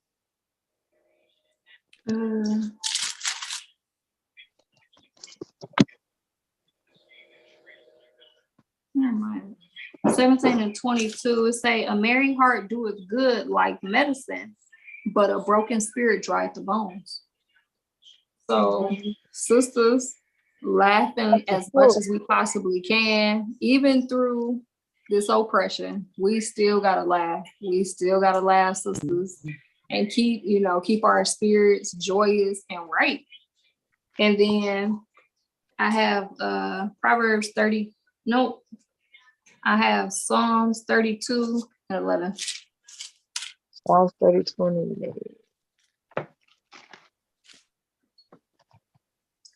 It says, be glad in the Lord and rejoice, ye righteous, and shout for joy, all ye that are upright in heart. So that's a beautiful thing, sisters. We got to rejoice in the Most High. That's where that joy coming from. That's medicine to our soul. Laughing, rejoicing. And then I had a couple precepts. Do anybody got precepts on laughter? I just grabbed 2, just 2 quick ones. I have one. Okay. I have Proverbs chapter 15 and verse 13. Okay. It says, a merry heart maketh a cheerful countenance, but the sorrow of the heart, the spirit is broken. Sometimes laughter is not always ha ha ha. Sometimes laughter could be just something that even brings you joy from the inside by you just doing it, like working out, like sewing. Sometimes I be like, yay, I made a skirt. I'm just so happy. So we also got to understand too, like you got to find your joy in the things that also make you happy, you know what I'm saying? And that could also be a form of laughter, like Sister said in the beginning, not just because you're in the truth, like means you have to stop everything that made you happy. Like you can continue to do it, but in righteousness, so. Sis. Beautiful. That's right. And I know sisters, that brings sisters joy to their spirit to bake, to cook. Some sisters, it brings joy to their spirit to clean. Some sisters, it brings joy to their spirit to help their sister, to give alms. Like it's so many ways that we can bring joy to our spirits. You know what I'm saying? And that alone, it'll cause you to laugh and smile more and not be so, because like Sister Terry was saying, it's got to be a just balance. A false balance is an abomination in the sight of God. So yes, we're in oppression, but being able to not being overtaken. You know what I'm saying? Because it'll kill us eventually. Like that's just death waiting for us at the end. So we gotta laugh. We gotta laugh through this thing. We still gotta give Most High praise his name, and give him thanks. you know what I'm saying, love on our sisters. I don't know how important it is for sisters to love on each other and to, you know, how important sisterhood is, but like on a scale from 0 to 10, might as well have to be a 20. It's very important. And like we all have to get to that level where we know we need each other and we know that we should be loving on each other and building each other up through the spirit. So hopefully sisters can do that more. Salakia. Shout out to Sister Brittany and Sister Terry for always keeping me laughing out loud in the chat and gifts. Man, I'd be cracking up. My mom would be like, what's going on over there? No. You don't want to know. I know, God. You know, little things like that though, you know, but yeah. God. All praises, sisters. I need all of y'all. I love all y'all. I need all y'all. I need all my sisters. I need all my sisters. All my sisters tuning in on the live. We all need each other. We all need each other. So stop thinking that you don't need your sister, because you do. It's too many precepts that say to love your neighbor for us not to be needing each other. We need each other. So I'm gonna get a couple precepts on scene, and then just hitting on that mental health real quick, precepts that come up out of that. Not to be given over to heaviness, not to allow it to overtake you and be overthrown and allow it to kill you and destroy you. Because like I said, that's all that's waiting. So Hebrews 13 and 15. Just one of my favorite precepts about giving the Most High praise. It don't matter what you're going through everything.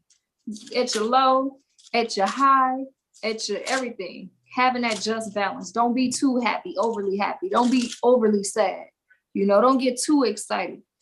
So Hebrews 13 and 15 and say, by him, therefore, let us offer the sacrifice of praise to Yahweh continually, that is the fruit of our lips, giving thanks to his name. Giving thanks to his name, just sitting there, the water Yahweh. The water Yahweh Shai. The water Yahweh Shai, man. We can't thank the Most High enough, sisters. We can't. And then I got Psalms 47 and 6. And then that's all I got on that. If sisters got any precepts they want to bring out on praise and singing. I have a precept. Okay. Psalms 34 and 8. Oh, taste and see that the Lord is good. Blessed is the man that trusteth in him. Beautiful. I love that precept. And, oh, taste and see that the Lord is good. Yes, he is. Yes, he is. All praises to the Most High. Another way too, to like, you know, that helps your spirit, you know, like reading the accounts of, like, you know, the prayers that our forefathers, you know, threw up, or our foremothers, you know, they were beautiful. Like sometimes I just, you know, it just makes me happy just to read those, you know, or just read things that, you know, can get your mind in the right direction, right? Like I have one of my favorites I'm going to bring out. It's Sirach chapter. I can't read Roman numerals, so I don't know. and back to, you know, writing the right number on it, but I'm just going to read it. I'm just going to read it. It says, I'll read 7 and 8. It says, as the sun shining upon the temple of the Most High, and as the rainbow giving light in the bright clouds, and as the flower of roses in the spring, as the years of lilies by the rivers of water, and as the branches of the frankincense tree in the time of summer. Just little things like that, you know, are just like, man, like, you know, just so refreshing for the spirit, you know, and that can alleviate your mood too, you know. Calm. Beautiful. Like poetry. Oh, absolutely. One more precept. Okay. Psalms 32 and 11. Be glad in the Lord and rejoice, ye righteous, and shout for joy, all ye that are upright in heart. Hallelujah. Sis. So I got one more precept. Huh. Psalms 47:6. It says, sing praises to Yahweh. Sing praises unto our King. Sing praises. That's sisters. That's all we got to do. Sing praises to Yahweh, to our Lord. That will lift your spirit up and keep you going and keep you enduring, keep you running this race. So that's all I had on that. I wanted to grab Sirach 14 and 14 real quick. Anybody like, are they going off? You can't be having self-care days, and it's true. That's just, you can't do that. So let's pull Sirach 14 and 14. It says, defraud not thyself of a good day, and let not the part of a good desire overpass thee. So sisters, we can't defraud ourselves of good days. We need the self-care days. We need that little bit of time that's going to help us, keep us going, to be able to continue to do our duties that we need to do and to run this race. So I just want to touch on mental health just a little bit for any sisters that might be dealing with stress, anxiety, depression, any of those, schizophrenic, bipolar, any of that stuff that's affecting them. Just some precepts, and sisters can grab precepts to help out as well. For any sisters that's dealing with it, to overcome it. So 2nd Ezra 14 and 14 through 15.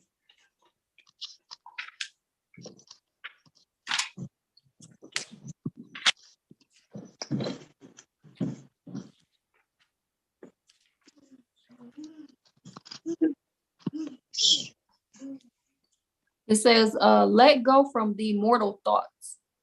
Cast away the burdens of man. Put off now the weak nature. Casting off the burdens of man, that's them spirits that want to keep you and destroy you and overtake you and kill you. We got to cast some things off of us. It say, and set aside the thoughts that are most heavy unto thee, and haste thee to flee from these times. So sisters, them real heavy thoughts, them thoughts are literally, like I said, like you soaking in your depression, and then like even stronger, bigger depression spirit hops on you, and now you can't pull yourself out of it, giving yourself over to that heaviness. And then Sirach 30 and 21.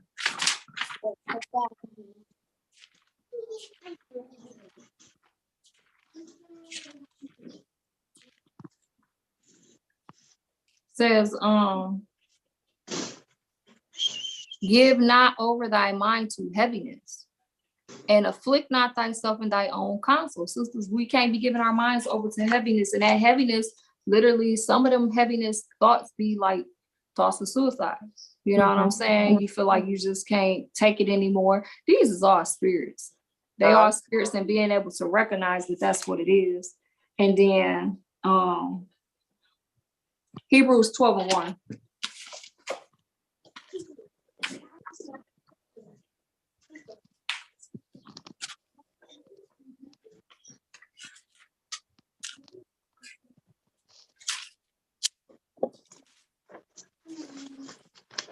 It says, wherefore seeing we also are compassed about with so great a cloud of witnesses, let us lay aside every weight and sin which doeth so easily beset us, and let us run with patience the race that is set before us.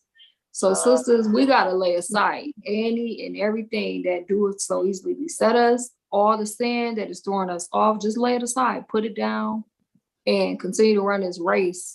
Don't give up. Reach out to your sisters. You know what I'm saying? Find that happy place, that happy moment that'll keep you going, sisters. Then I wanted to bring out just a couple of exhortation precepts to help sisters get through this. Because the Most High, he's nigh and near to those that are broken and of a contrite spirit. So Sirach 30 and 22.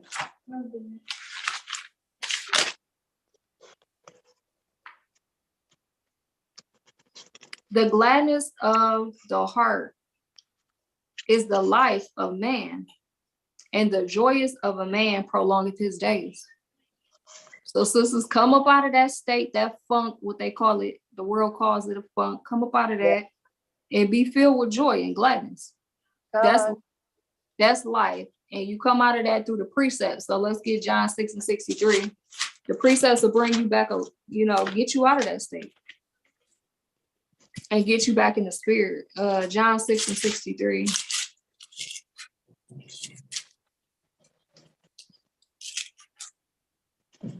It says, it is the spirit that quickeneth, the flesh profiteth nothing. The words that I speak unto you, they are spirit and they are life. That's where you're getting your life from. That's where you coming up out of that funk through these precepts. It's life. These living waters is life to bring you up out of that state and to get that spirit to flee from you. Because the only thing you want to do is keep you in that state where you are until you be destroyed. And then I wanted to, I got one more precept, Psalms 55 and 22.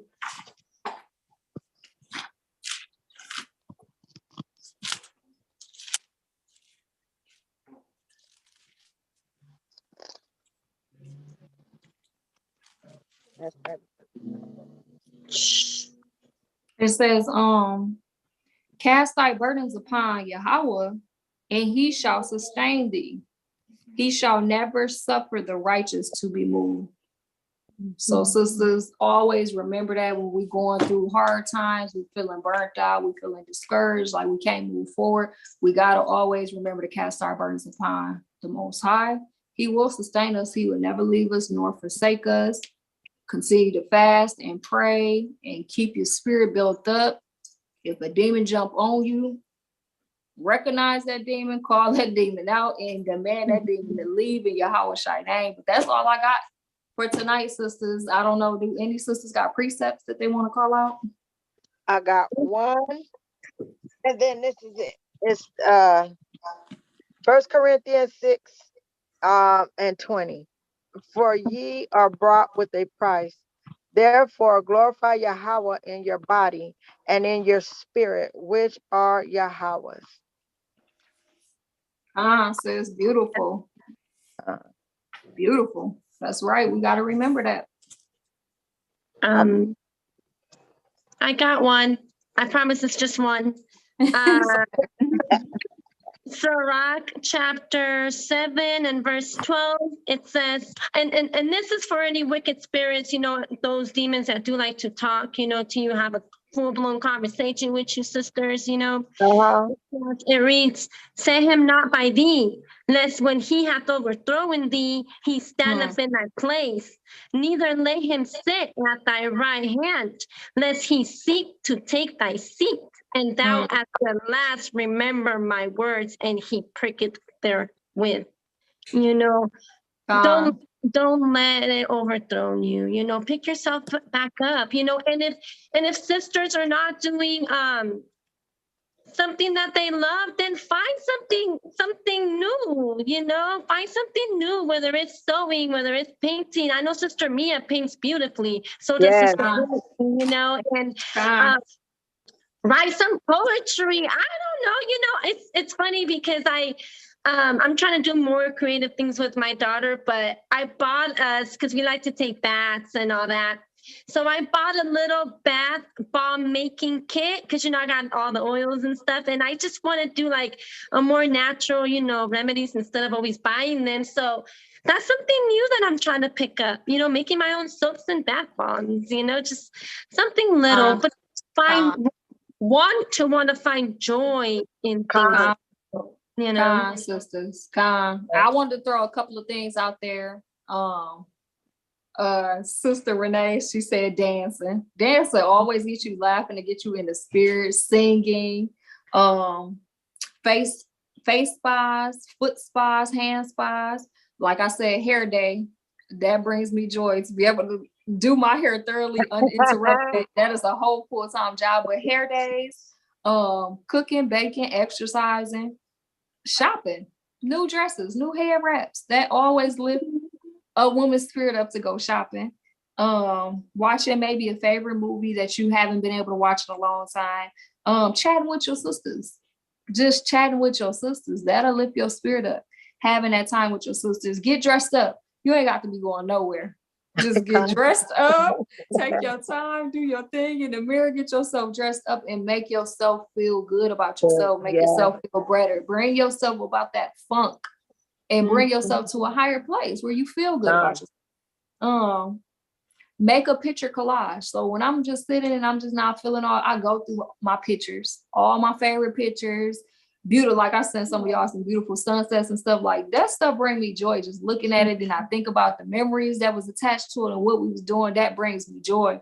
But that's an option too. And like Sister Catalina was saying, bubble baths and wine. And FYI, a glass of wine with every last thing that I threw out there will always make you feel good and get you in the spirit. Lift your spirit up. I gotta preach up on bubble baths. Come on, Nick. Let's get it. Let's see what love to take baths with oils and stuff, okay? Because there was one. Yes. Susanna, it's only one chapter, but verse 17, it reads, then she said to her maids, bring me oil and washing balls and shut the garden doors that I may wash myself. Ain't that beautiful? To be able to wash yourself in a garden. Yeah. The bubble baths are like that, I'm very natural. I've never been one for makeup or nothing like that. But one thing that I love is earrings. Like earrings just make me happy. Like I put them on and I'm like, I'm good to go. I'm feeling and those are pretty. Let me get a close up. Zoom your ear in. Let me see. Those are very pretty. Those are pretty. Colorful. Yes, I love those. I got some new ones too, sisters. Y'all see mine? Those are beautiful. There's numerous things, but like we were saying, get yourself in the spirit to do those things, to do something. You deserve it, sis. You deserve it, so give yourself into it. And we precious to the Most High, so like he had us all decked up. We was nose rings, jewelry, gold, silk. And that's how we have to think of ourselves, not thinking too high of ourselves, but just understanding, like, the Most High, he look at us like we're precious, very precious in the sight of the Most High. So always remembering that. Get yourself out that funk, sister, push past that, rebuke that spirit, and keep it moving. So don't he call us his princesses? With real life royalty. I had to get that in my head. Like, what? Me, probably the lowest of the low society did, and as of course some don't come out and just flat out say it, but then there's some that do. But I got into even with my daughter, I tell her, all right, Princess Ebony, Shalom, and she be Shalom, and we're real life, like the real royalty. We're not the fake. That's right. So I'll put some peppermint in your bath. Well, not in your bath water. No, do it. Do peppermint. It do feel good though. It feels yes. And just why not? He gave us the blueprint to good health, to take care of our bodies, take care of our husbands, take care of our families, and take care of ourselves. And he don't make no mistakes. And when we get that mistake mentality out the way, then we know, hey, it's on. And taking pictures, I love taking pictures. I'm a crazy one that I have to stop because I don't want to wreck. But I will take a picture driving. If I catch a sunset, I'll be like, oh, get this picture. But people don't get it the way you want it, right? On an airplane or on land, I'm taking pictures, honey. And I love it. Sunsets and sunrises. It just lets me know it's a new day. And now it's time to rest. Now wake back up. But I Beautiful. love pictures. This picture, I don't know if y'all can see it. Let me see. Can you see it? I took that in 2019. I was in Atlantic That's the City. Sky, ain't it? It's the sky and the ocean. Ah. And if you see this right here, that's my Lord. Let touch him, Lord. But that's him. And people think it's a mountain. I say ain't no mountain. That's his head. But I just love it. It takes me somewhere else. I get to capture a moment. I can, you know, and it, like you said, you could go back there and it feels good, you know. So, hey, sky's the limit when you're with the Lord. Sis, I want to bring a real quick precept out. This, and then do a sister want to pull out Deuteronomy 7 and 6 after this, real quick. Deuteronomy. So, got it. Ezekiel chapter 16 and 9 through 13. Okay, it says, then washed I thee with water, yea, I thoroughly washed away thy blood from thee, and I anointed thee with oil. I clothed thee also with broidered work, and shod thee with badger skin. I girded thee about with fine linen, and I covered thee with silk. I decked thee also with ornaments, and put bracelets upon thy hands, and chains on thy neck. And I put a jewel on thy forehead, and earrings in thy ears, and a beautiful crown upon thy head. Thus wast thou decked with gold and silver, and thy remnant was of fine linen and silk and broidered work. Thou didst eat fine flour and honey and oil, and thou wast exceedingly beautiful, and thou didst prosper into the kingdom. So, sisters, read that precept to bring yourself up. The Most High, this is how he look at us. We're very precious. And he decked us out. God. Who got that Deuteronomy 7 and 6? All right, Deuteronomy 7 and 6. For thou art a holy people unto the Lord thy Yahweh. The Lord thy Yahweh hath chosen thee to be a special people unto himself above all people that are upon the face of the earth. That's beautiful. That's so beautiful. And if I may add to it, you know, going back to how decked out we were, yeah, we're in the land of our captivity, you know. I mean, we're going to get all that stuff back. But in the meantime, you know, you don't need all the money to deck yourself out. Go get yourself something bright to just uplift your spirit. I'm looking at Sister Renee. Shout out to Sister Renee. Look how beautiful she's looking. She looked very beautiful with her yellow and purple on. God. You know, like, you know, all my you feel good by just, you know, brightening yourself a little bit too, you know, with your pretty dresses, headband, you know. God. That's what I was saying. Just get dressed up. Get dressed up and look at how beautiful you are. You ain't got to go nowhere. Just put some time into yourself. Get dressed up. And bring your spirit up. That's it. How other nations they wear, well, our nation too, because I see a lot of them with the fake eyelashes and all this pound of makeup and stuff. And then when you take it all off, you look like a totally different person. For the Most High, and he made us, they call it plain Jane. You know, that's my name. That's me. That's me. But I don't wear, you know, remember I told you guys I was burnt. I had 2% burns on my face, and that hit me, you know, and I was like, you know what, Lord, you do it. There's nothing no man, nobody else could do, but you do it.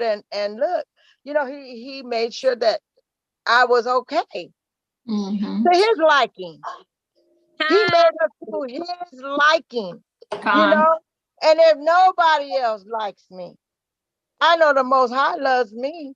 Hey, and that's enough. That's more than enough. And then you got to make yourself likable too, because there's some. Go back and check yourself, you know. But anywho, I'm so grateful to the Most High again for you sisters, because this was the time to let that stuff out and to see it and to find the precepts and get the word in, to go ahead and have that ointment of cleanliness that can't nobody else touch but him. You know, when them precepts get to watching that demon probably in there like, man, I thought I had a man, but there's some melanin wisdom when the Lord had told her to start this woman group open, and then here she go, you know. So we need to pray for one another because it is, you know, the enemy think it's open season, but as long as we keep his precepts, law, statutes, and commandments, and we're walking in as best as we can in righteousness, being here in Babylon, you know, he'll see us through. He'll make them crooked ways straight, you know, and when we fall down, he'll lift us up. When we need to hide, we be up underneath the shadow of the Almighty, correct? Because he said he loves us, not because we were big in number, but because he loves us. That's He right. didn't turn all them other people. Sis. Shoot. Oh, I'm sorry. But yeah, All praises to the Most High. all This is praises. beautiful, sisters. I'm You about to know, die out. and I got really, 30. like, I just want to say one more thing, you know, shout out to Sister Zay, though, for real. Like, I cannot thank you enough, though, because I feel like this channel right here, this platform that you set up, sis, like, through the Spirit, man, like, this is my pillar. This is my pillar. You know? Sis. And you stay motivating with the scriptures, you know. So like I just want All to thank praises you, to the Most High. all you sisters, you brighten my day, you really do, you know. And sometimes I just need just my sisters, you know, from time to time. So I love y'all. All praises to the Most High for this plat, because this is not my doing. This is the Most High doing. I was just obedient. And you know, I got to meet a lot of beautiful sisters that I love dearly. Even though I never met y'all, y'all still my sister. And hey, when I meet y'all, we gonna turn up for the Most High. You feel? God. And time's ticking on now. We gotta get together. We do. We gonna reunite. We gonna reunite, whether it's here in the wilderness or in the kingdom. Hey. But until then, sisters, let's just continue to build each other up in the spirit. Shalom to all the sisters tuning in on the live. I hope that this helps all of us tonight, you know, because it was probably needed. It was probably needed. So all praise to the Most High. That's all I got. I love y'all. We love catch y'all on the group chat. And everybody have a blessed Shabbat. Stay building your spirit up. Stay fast and praying. Fleeing these demons up off of you. Continue to walk in the law, statutes, and commandments, and continue to endure to the end, sisters. I love all y'all. So shalom.